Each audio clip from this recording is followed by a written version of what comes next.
if you're asking, can you use an impact driver as a drill? Then the short answer is yes. However, there is caveats.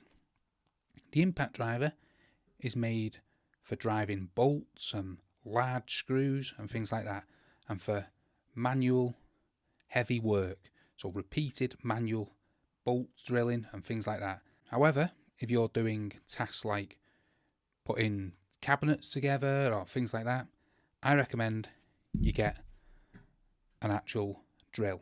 This is more suited for the job. So the answer is yes, you can use an impact driver as a drill. However, if you're doing things with a little more finesse, like drilling into soft wood or putting flat back furniture together, get a DeWALT cordless drill, because this has a torque setting here, so you can put less torque through the end and you won't destroy any wood.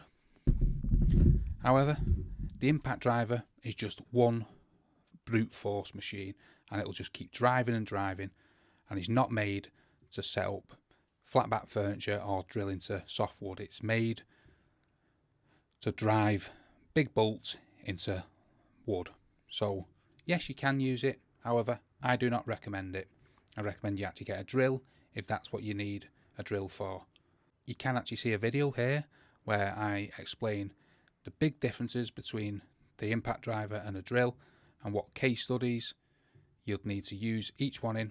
So if you want a bit more information, check out the video here. Hopefully the video helps you out if you actually can. So the answer is yes, but with caveats. If it does, smash that like, smash the subscribe. Thanks for watching.